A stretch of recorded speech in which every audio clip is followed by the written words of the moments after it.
Welcome to Cookie Pocket, an attempt at a podcast, episode 9? Just kidding. 8? No. 9? 9. 9! Yes. Episode 9. I can't count. We are reviewing Beauty and the Beast, 1991, which considers the best Disney princess to ever exist. Belle, whatever her last name is, something French probably.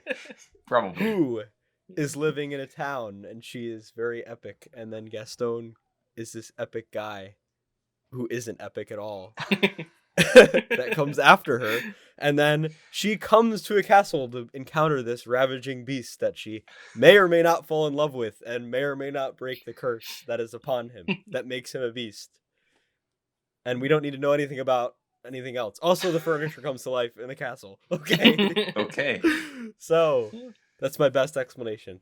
All right. So my first question, you won't believe it, but my first question is, what was your overall impression of the film? Oh, that is a new one.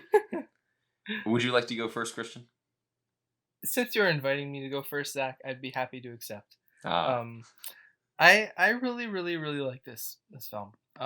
I'm somewhat of a Disney nut. Which has only been compounded since they acquired Star Wars and Marvel. But yeah, for better or for worse. Anyway, I'm a big fan of the Disney musicals in general, and Beauty and the Beast is definitely at least in the top 5. I've got to think about this and really assess how good Frozen 2 actually is. But anyway, I really like this movie. I think it does a really good job of fulfilling character arcs and teaching important lessons. And as any kids movie, it should not be taken literally or too seriously with regard to the Beast not being human for most of the movie. And basically, and at least in my eyes, that's like the only criticism that you could have of this is, oh my gosh, you're teaching people to fall in love with things that aren't human. And I like that's kind of to me, that's a far too literal take on this film. And the only other problem, which I used to have with this movie, was I think I used to watch it as a sort of a Belle could just be seen as this person who's kind of expected to fix everyone, and that there's a way of viewing it where there is not necessarily goodness in the Beast until Belle kind of like fixes him, so to speak. But I think that the importance of Gaston's character is what kind of dispels that, because she can't fix Gaston, and it's certainly not her job to fix either of them. And I think Gaston's importance in the plot as that foil is really fully realized as the film plays out. So overall, I think it's a great kids movie. The music is fantastic. I give it a 4.5 out of 5. Well, I must admit, the bestiality angle of this film never really occurred to me, Christian. But I think that's absolutely not anything that would be considered if you watch this film, especially not by kids. And I don't even think in the original Grimm's fairy tale that would be something that they thought as oh, this might be a concern. I think that's just kind of a whimsical fairy tale element of the plot, not to be taken seriously, like you said. This was probably the first time I watched this film since I was 4, maybe 5. I have not seen most of these Disney animated films in a long time. And I think that it holds up as just a brief bit of entertainment to kind of put in front of your kids. Like you said, there's some nice animation, some nice color. The character designs are nice, and the songs are catchy.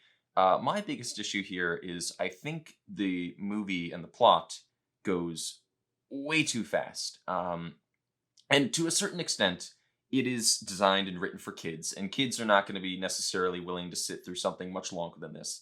This is a brisk, 85 minutes, I think. But watching it at an older age, I just thought, whoa, this love story has been developed pretty much entirely in the space of a minute-long montage where nobody really speaks. And for me, I feel like that's kind of a problem because this whole movie sort of rides on you believing the romance that blossoms between Belle and the Beast. And personally, since we don't really see any of the blossoming that happens with that romance, I don't really believe it. I understand why that romance is really trimmed down and compacted to a brief little 1-minute montage, because after all, this film is for kids, and kids aren't really necessarily into romance. They're more there for the funny talking characters and the animation. But looking at it as a story, I think that's kind of a negative. But I still give it a 4 out of 5. I think it's an impressive piece of work. The reason why I chose this movie is not only because I really like it, but because out of all of the Disney animation that was coming out at that time, I feel like this one was probably the most like concerned with magic and at the same time concerned with real life, like realistic values and things like that. Mm-hmm. Because it actually, they even mention in one of the songs, he's no Prince Charming. Like they literally, it's like as if it's trying to be a parody of Cinderella. And I think that's something really cool and unique. And even though it was based off of a story from like the late 1700s, which I actually read in French, and that was a disaster, but I still remember a lot of it. And, you know, they take quite a bit from it. They don't take everything, but they take quite a bit from it. But I think this is a great story to be adapted for children specifically to read and watch, obviously. And, you know, I mean, just obviously, there's nothing, you shouldn't expect anything else from Disney. I mean, the animation is just absolutely amazing for that time period, you know. It's very much expected. But yeah, no, I really like the characters and the way that they are, you know, the way that they're developed into their own kind of cliche. Like, they're not necessarily cliche, but they I guess they kind of invent their own cliche in a way. Mm-hmm. And a lot of what Belle does is very realistic to how things would play out in real life, but in very simplistic terms, obviously. Everything is very, very straightforward, like Zach kind of implied. You know, and I think that's a good thing. It gives it more universal appeal, because obviously if you made this any more complicated than it's supposed to be, then it's not a kid's movie anymore. Mm-hmm. But yeah, no, I find very little wrong necessarily with this movie. It does seem relatively fast, but a lot of the way that it's structured and how the musical numbers play out, like a lot of them are very fast tempo. And the story's kind of meant to be aggressively thrilling, and there's supposed to be kind of stakes, which is really interesting because, and like I said, in a lot of Disney movies, there's not really like high pressure stakes all the time, you know, 100% of the time. Usually it's like a breathing moment or something like that. And in this, really, it's a race against the clock the entire time, which sounds really cheesy, I guess. but and maybe too much to say for an animated movie meant for children. But I really do see that, and I think that it's, I think, beyond just believing the actual romance between Belle and the Beast, just kind of how enchanting everything is, and the personalities that come out of the furniture and stuff like that. I don't know what else to call them, but yeah, no, the voice acting, yeah, right. The voice acting is very, very well done, especially the singing in a lot of parts. But yeah, you feel like every single character has a very unique purpose. Even LeFou standing outside the tavern or whatever. That's my guy. As a snowman. As a snowman, yeah. To reinforce Gaston's personality. But yeah, no, overall, the reason why I gave this movie a 5 out of 5 is because it's basically perfect to me. I don't necessarily see anything that should be or could be changed that would affect, that would make anything positive, unless it's like extremely minuscule. So that's why I gave it a 5 out of 5. Mm-hmm. So what were your major gripes? Like, I know Zach mentioned that the pace was, you know, particularly fast, but was there anything that was, like, in terms of like the story content or like what was portrayed or how things were portrayed, that specifically bother you? Like any scenes or characters or something like that? I don't know that if I'm being completely honest, I don't know if I really had any major gripes. I feel like there might have been one or two little things while we watched. Like, there's like one point in this big group scene where the background animation, like certain characters are kind of just like standing there because they're not the focus. But I mean, that's a very, very small note. And I don't know. I think it's not necessarily that there were flaws that prevented me from giving it a 5 out of 5, but to me the 5 out of 5 has to be like a movie that I love without fault. In addition to it being kind of critically perfect, I guess. So I don't know. Maybe this is just a convoluted way of talking my way out of giving Beauty and the Beast a higher rating than A New Hope and Rogue One, honestly. Ooh. But yeah, I enjoyed it outside of a couple little animation things, and overall, I was really more impressed by the hand-drawn animation than I thought I would be, given the time period and how we're all sort of accustomed to the CG animation now. There's kind of a warmth and an inviting feeling to the hand-drawn stuff that's nice to re-examine. Mm-hmm. Yeah, we might talk a little bit more about the animation later. I'm not sure what you have planned, Mitchell, but I will say I do really like the 2D hand-drawn animation here. I'm a big proponent of two-dimensional animation. Pretty much all the major studios have gone to 3D nowadays, but I do like the two-dimensional animation in this movie a lot. It's not my favorite stuff that Disney's done. I'm not a huge fan of the art style here, but it does look very good in terms of animation. I suppose, aside from the pace, though, the major thing that kind of bugs me about this movie is our villain, Gaston, is very, very broad. He's basically just the bad guy, and he has absolutely no redeeming features whatsoever. And therefore I would say he doesn't really have much in the way of depth. And I understand, once again, it's a kids' movie. It's a traditional fairy tale. When people tell fairy tales around the campfire, or in the tavern, or wherever you tell fairy tales nowadays, they don't typically say like, "Oh, and Gaston was an awful person, but he was very kind to his mother." They just say, "Oh, Gaston was an awful person," and then he's the villain. So I understand that the simplicities here and the rapid pace are kind of designed to make this feel more like a fairy tale. But for me, if you're going to take a fairy tale and turn it into a big movie that you're going to show on cinema screens, maybe flesh that out a little bit more, make it more complicated than what we would just be told by people in the tavern or around the campfire. Yeah, no, I mean the animation style I think was some of my favorite in terms of children's films, I guess. Yeah, it really adds a lot of liveliness to it. It's actually kind of believable in a way, if that makes sense. It's Sure. not because at least I'll use Frozen as an example, not to come after Frozen or anything. Ooh. But I say like once you turn into the third dimension, things get extremely complicated, and trying to accurately represent human motions and things like that kind of just increase like 100-fold. Yeah. So when you have this 2D plane to work with hand drawn, I mean that's pretty much the closest you can really get. In terms of being as accurate as possible, and obviously the restrictions of the technology they had. But they said that the finished product had 7,000 feet of hand-drawn film, 1,100 painted backgrounds, and 150,000 rendered frames. So wow, that's awesome. Yeah, and I think it was the first Disney film to cross the $100 million box office mark. So, really? Yes.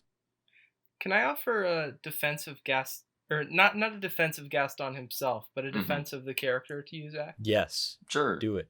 Wreck him. I agree. He has no redeeming qualities, and he's basically just a block of muscle and however many eggs he ate that morning. Yes. But I think that, well, at first I kind of had a similar opinion, and we talk a lot about how characters fulfill their purpose to the plot, and how sometimes comedic characters don't necessarily do that. But I think Gaston really does in the end, given that we've got the Beast, who's also like an aggressive, uh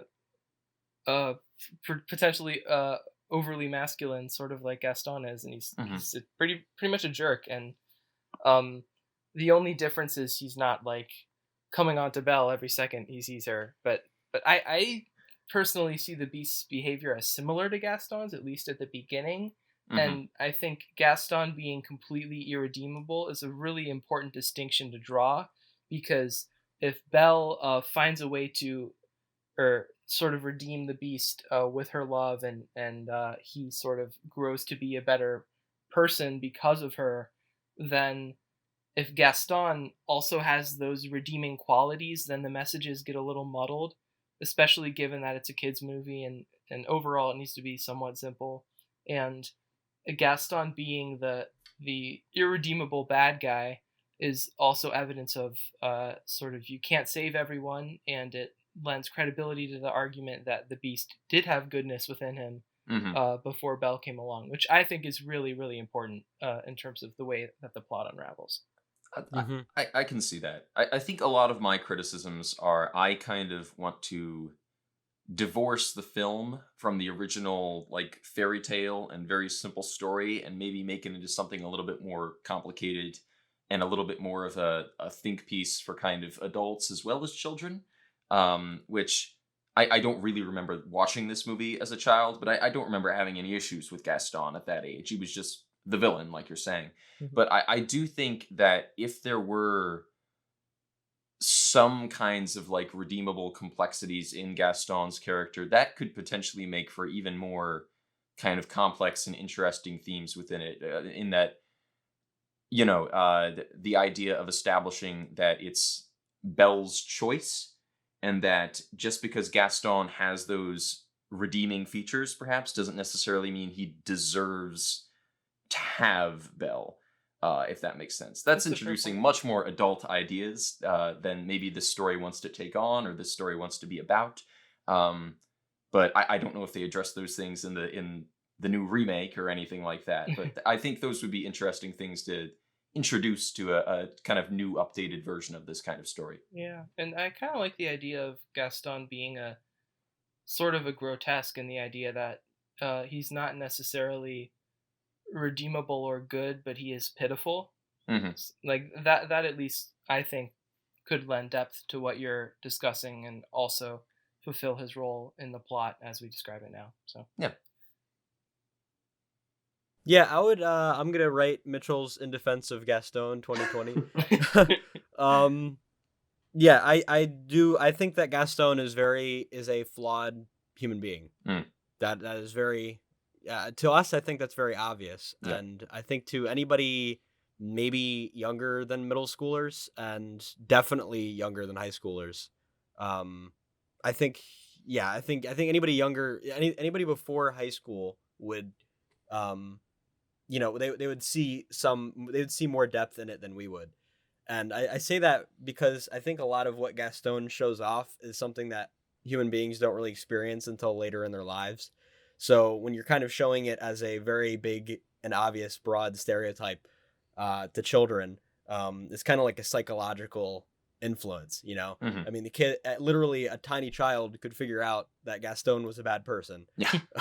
by the way that he was acting. Hmm. And this is a very traditionalist movie, by the way. Oh yeah. So, because a lot of the way that Gaston conducted himself is at least, I wouldn't say, obviously not in the early '90s, but I would say maybe like in the mid 20th century, could have been acceptable. That could have been a possible way to approach women, and Hmm. there were 3 women that were going after him, so it wasn't like he wasn't appealing.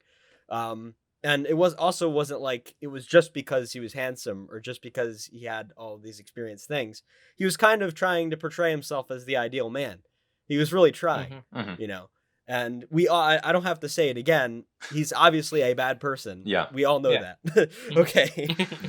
The way that he was acting was with Belle was wrong. It was a morally wrong way of conducting the situation. He was not portraying himself in a very good way. He was not considerate of all of her personality traits and what she likes and dislikes and things like that. And like what Christian said, every fault that Gaston has, literally every single one, the Beast makes up for. when he tries to redeem himself. Mm-hmm. That's why Gaston is important. Yeah. In my opinion. That is fair. So what did you guys think of the score? I'm just gonna ask straight up because the score takes up a lot of time of the movie, especially because of how short it is. Well, maybe the unpopular opinion here, but in terms of the score itself, outside of the songs, I didn't really notice it. To me, the score in this film feels a lot like Disney animated movie score in that it's competent and it sounds nice, but it's not necessarily something to groove to or anything that's all that memorable. But I think there is a difference between the score and the songs on the soundtrack. I think the songs the score on the soundtrack, and the songs. Okay, I think and the songs. I think the songs here are very memorable. And I like the sort of Busby Berkeley inspired animated dance sequences that are written around a lot of the songs, especially Be Our Guest. So I do really like the way that the songs come into play here, but I think just kind of the incidental music isn't necessarily all that memorable. I guess that's fair. I'm kind of an Alan Menken devotee, so to speak. Especially, I'm especially fond of his work on Aladdin. I actually might even prefer. It's close. That music and the music from Beauty and the Beast are both very high in my rankings. But given the songs in which the characters sing, I think they're all pretty spectacular and memorable.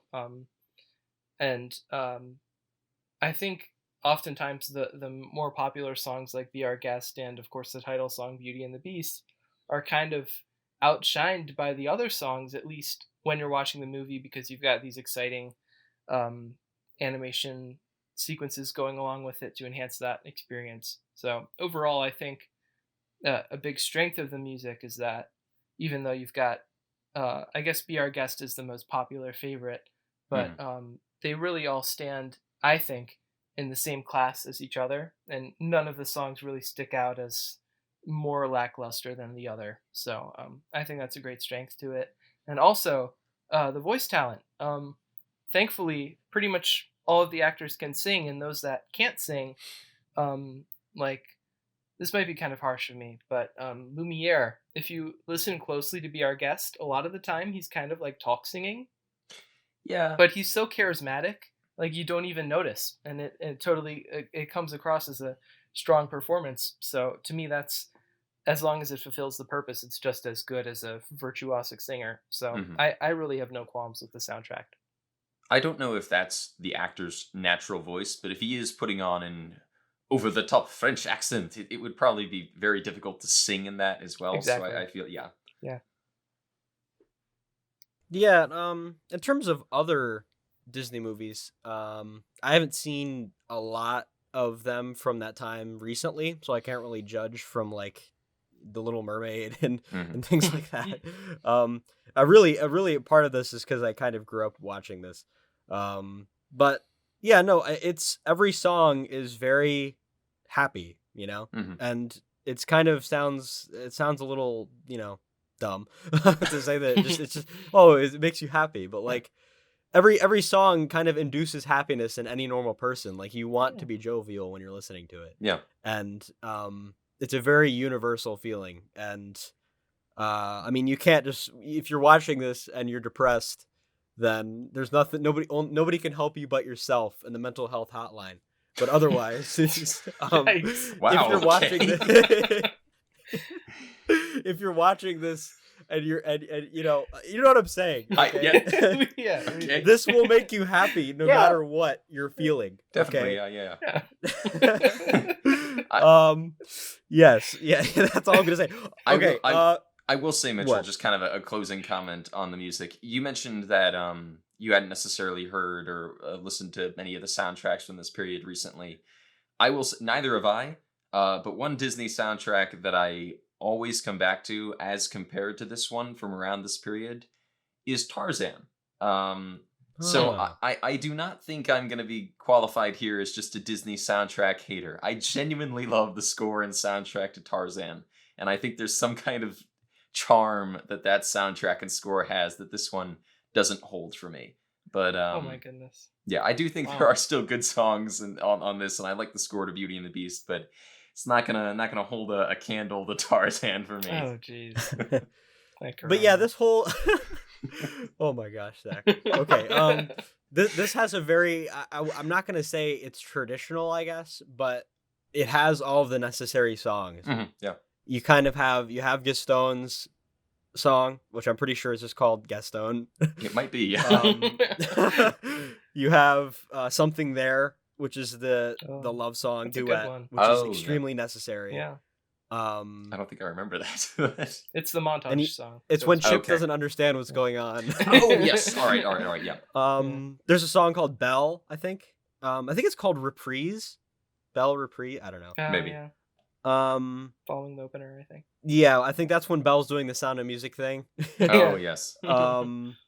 I think there's a couple actually. Now that I think about it, there's Belle Reprise, Gaston Reprise. I'm pretty certain those are it. And then obviously Beauty and the Beast, and then Be Our Guest. And I'm pretty sure that's all of the songs. I forget what the opening number is called, but yeah. Oh right, yeah. That girl. The mob song. The mob song. That too. Yeah. Oh wait, no, the mob. The mob would be Kill the Beast later. Or yeah. Yes. Probably. Yeah. I don't know. I think it's Belle. Belle Reprise. That sounds right. Yeah, that's probably right. But yeah, those are the only really necessary songs. I mean, Be Our Guest kind of shows off all of the furniture and things like that. So, what else am I supposed to call furniture? I guess I don't know. Cutlery, silverware, cutlery, yeah. The stuff, the stuff, the castle beings. Yes. Yeah. Yeah, it's fun. It's happy. It's jovial. If you're not having fun, I'm sorry. That's all I gotta say. Okay, I'm gonna bring it up. You guys might already know what I'm talking about. Uh-oh. Yes. I don't. I'm not. You don't. It has to do let's with hear it. Wemma Watson. Oh. Okay. What do you guys think of that, just in general? Well, I mean, okay. As far as the live action remakes go, I don't think the Beauty and the Beast live action remake was a 1 out of 5. I don't think it was, in the words of Zach Garrigus, an artistic dreck. But that being said, I don't think Emma Watson is a great singer. I don't think she's terrible, but I don't think she's great. I don't think her voice is all that exciting. And I don't really think that the live action remake was necessary. I like Josh Gad a lot, so that was fun. Yeah. And the rest of it was just kind of like, okay, this is fine, but the animation is better, and I don't know why you exist. So, I mean, I think that similar policy kind of extends to most of the live action remakes if they don't bring anything new to the table or offer something original. Yeah, I totally agree. I did not see the Beauty and the Beast remake in full. So that inartistic dreck comment was directed at the remake of The Lion King, just to clarify for our listeners.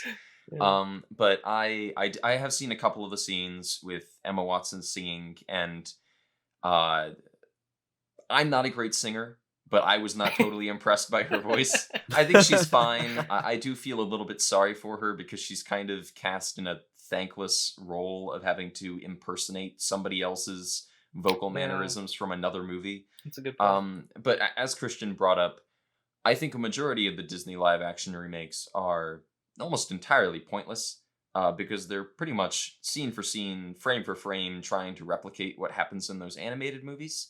And animation, I think, is in and of itself far more visually interesting medium for those stories. I feel that stories designed to be told in animation should stay to the animation, and stories and scripts that are designed for live action should stay to live action. I think the only live action Disney remake I can think of that I've actually thought was maybe kind of interesting was the Mulan remake we were going to get this summer. Because I thought it looked like that was going to go in a completely different direction. It looked like it was going to drop a lot of the fairy tale aspects and try to do something a lot closer to the original mythology, which I was interested to see. And now I guess I'll have to stay interested to see it next summer. But other than that, I think the Disney live action remakes have kind of been washouts and haven't really excited me all that much. Mm-hmm. So let's say we're back at high school. Okay. Oh boy. And yeah, I think you might already know what I'm going to ask also this time. Oh no. let's say Mr. Rosen decides to do the thing with the thing. Would you want to be a part of that thing? And if so, who would you like to be cast as? Oh my gosh. You Oh. really just... There's so much thinking. Well, this is a scary question. This is the panic moment. Well, first I'll answer. Yes, I would like to be a part of that thing because I like the show. I guess. Assuming the show is relatively similar to the movie, which I'm sure that it is. There might be a couple extra numbers in there to fill in the space. Yeah. But yeah, I think it would be fun, and I for all of my love for the high school drama department, I don't think it's fair to expect them to produce a high school musical production of it that is comparable to or as good as the film, if that makes sense. So my expectations would already be measured. So yeah, I would definitely do it. I don't know if there's... Get out. Get out, Christian. I don't know. Sometimes it's hard to bring out the comedic side on stage, but LeFou would be fun, I guess. I think Cogsworth, or maybe Cogsworth is Zach. I don't know. Zach, who would you pick? Yeah, I was gonna say, I think Christian, you and I could make an interesting Cogsworth Lumiere combo. That would be fun.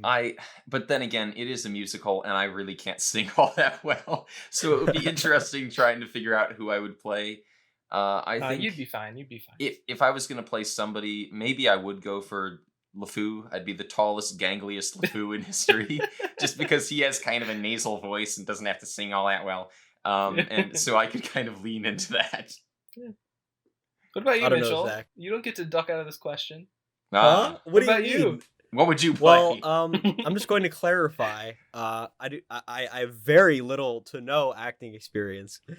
So what? Besides part 5 or act 5 of Much Ado About Nothing, for Mr. Stumpy's class in freshman year. But I don't know. I don't know. I know you want me to say Gaston. No, probably. I have no agenda here. That'd be fun. Yeah, okay, whatever. I don't know. I think I could probably. I probably could pull off Gaston. I think. Yeah. But I think I'm tempted to lean away from the main parts for obvious reasons. No, I would be the Asylum Man. That's who I would be. Okay. I would be the man who doesn't have to sing, who takes father to the asylum. I could be the father. I could be Belle's father. There we I'll go. take that. There we go. I think that's it. it. I'm just looking for where to go. Oh, I could use Pops' voice from regular show. Oh no! Well, I didn't mean to walk in. I'm just looking for my daughter. This is getting far too referencey. I'm sure people will understand. Anyway. Okay, yeah, I feel as though we talked about pretty much every aspect of this film. I think it speaks for itself as a Disney animated film. Mm-hmm. But do you guys have your final thoughts? I would say... I guess. Oh, go ahead, Christian. Oh, I'm sorry, Zach. I didn't mean to interrupt you. No, you are okay. Go ahead. Yeah, I don't know. I feel like I've said much of what I've needed to say. 4.5 out of 5 for me. Important distinction is, I think, overall, if we combine all of our collective ratings, this is the highest rated film on Cookie Pocket so far. Wow. So that's a pretty big accolade, I would say. So congrats to the 90s Disney animators and whatever for this grand achievement of recognition. Yeah, I'm glad you chose this, Mitchell. I was pleasantly surprised that you chose it. Yes. I had fun. 4.5 out of 5. Belle is probably my favorite Disney princess, either Belle or Anna, and yeah, great movie. Yeah, I would say this is not a movie I'm a big fan of, but I can appreciate the quality of the animation, and I can appreciate the songs, and it is a well-made, brisk 80-something minute watch. In terms of Disney animation, I'm more a fan of kind of the late 60s, early 70s stuff like Sword in the Stone. Jungle Book. Some of Jungle Book, yeah. I really like, probably my favorite animation style of any Disney thing is Sleeping Beauty. I really like the weird, wonky angles in that. Yeah. But this is Beauty and the Beast is a well-made movie. Definitely worth a 4 out of 5, even if I myself don't really get that much out of it anymore. And if you have kids, yeah, it's a good movie to show to your kids. Mm-hmm. Or if you are a kid. Or if you are a kid. Hey. Yeah, Hello, broaden our children. audience. Yes, I really do love this movie. It is really enchanting. Yeah. I've really come to appreciate a lot of children's animation. That sounds okay. Children's animation, yes. Yes, and Disney movies, older Disney movies. Yeah. I really do like the quality of them. Clearly, you can tell they put a lot of work into it. They adapted this very well from the original. I'm not going to talk about it too much because A, I don't remember it, and B, it was in French. But yeah, there's a lot of very unique qualities of this that not necessarily groundbreaking or anything. It's a fairy tale. It's a fairy tale. Mm-hmm. But yeah, perfect. It's a perfect kids movie. I think there's a lot of themes that are anybody can understand and enjoy. And yeah, I gave it a 5 out of 5 because everyone else was wrong, and nothing wrong with it. So Yeah. get That's out of the my face. spirit. Watch it. Yep. Okay, Christian. I guess it's time for the rundown. Da-da-da. Written at the last second edition. I forgot to write this.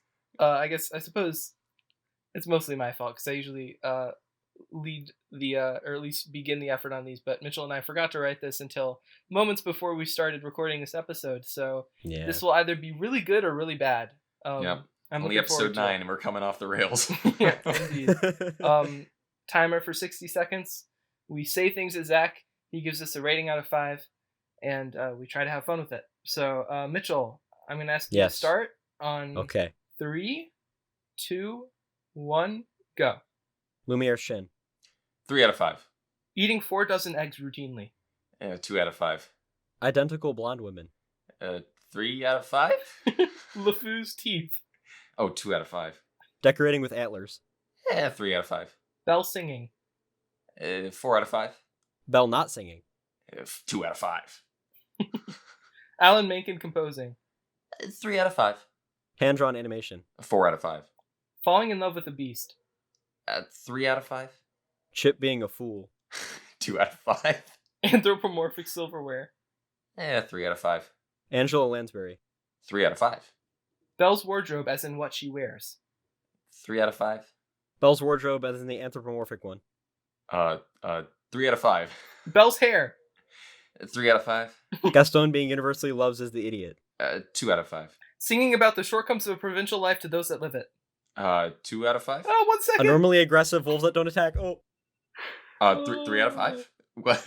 I think we're at our time. I don't think I quite heard that last one right. Sorry. We I had were to just mumble. off. It's okay. I have to mumble to go fast. We did what we could do, and that is what we did. Giggity Okay. giggity goo. Yes. Okay. Yeah, I'm glad we were able to get this in. Yeah. I think it's going to be a fan favorite. Agreed. Yep. And it's probably going to do better than A New Hope. Okay. Oh. This was episode 9 It was. of Ouch.